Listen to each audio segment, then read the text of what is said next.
tahanan ng pananalig at tagpuan ng mga manlalakbay, ang mga dambana ay nagsisilbing lugar ng pagpapala at debosyon. Subalit sa pagdating ng pandemya, ilang taon na ang nakalilipas. Paano nga ba natugunan ng simbahan, lalo na ng mga dambana, ang mga naging hamong dulot nito?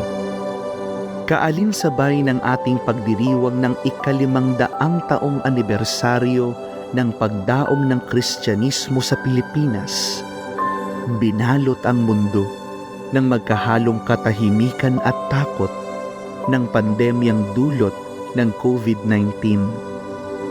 Gayunpaman, sumilay ang pag-asa. Nailuwal ang bagong mga pamamaraan. Nagkaroon ng panahon at pagkakataon upang suriin, alamin, limiin at damhin ang kalagayan ng mga simbahan, lalo't higit ng mga banal na dambana sa ating bansa. Isa sa mga bagong pamamaraang ito ay ang Pueblo Amante de Maria, isang podcast na isinilang sa gitna ng pandemyang ito.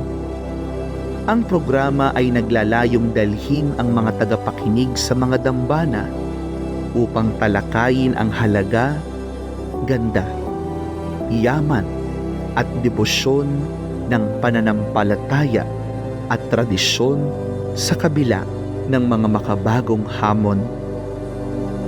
Sa pamamagitan nito, na ipagpapatuloy ang peregrinasyon, ang pamiminturo at ang pag-asa sa mahal na ina at sa manlilikha sa gitna ng bagong normal sa kasalukuyang panahon.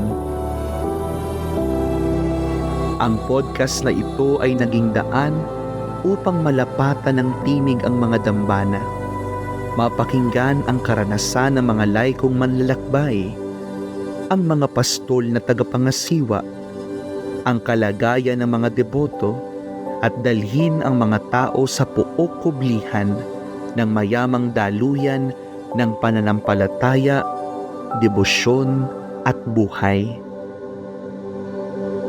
Sa pangkalahatan, naantala ang dating ayos na nakasanayan ng mga dambana dahil sa mga bagong patakaran kaugnay ng pandemya. Gayunpaman, sa kabila nito, lalong umigting ang dedikasyon ng mga tagapagtaguyod nitong mga puok tagpuan. Nailumsad ang iba't ibang mga inisyatibo upang tumugon sa mga bagong hamon ng mundo sa pamamagitan ng pagpapahayag ng debosyon at paglilingkod ng mga tao sa makabagong normal na ating nakagigisnan. Sa ating pagbabalik tanaw sa 500 taong anibersaryo ng Kristyanismo, kasabay ng pagbugso ng pandemya sa ating mundo, nagpapatuloy ang ating pananampalataya sa tulong ng mga dambanang nakalaan bilang balong pahingahan sa paglalakbay na tinatawag na buhay.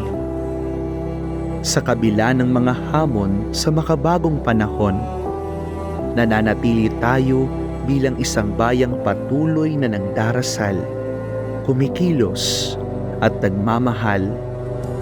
Isang tunay na bayang sumisinta sa mahal na Birheng Maria, ang Pueblo Amante de Maria.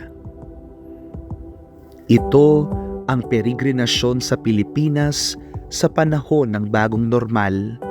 Ito ang ating kwento, ang kwento ng ating paglalakbay, ang kwento ng ating pananampalataya.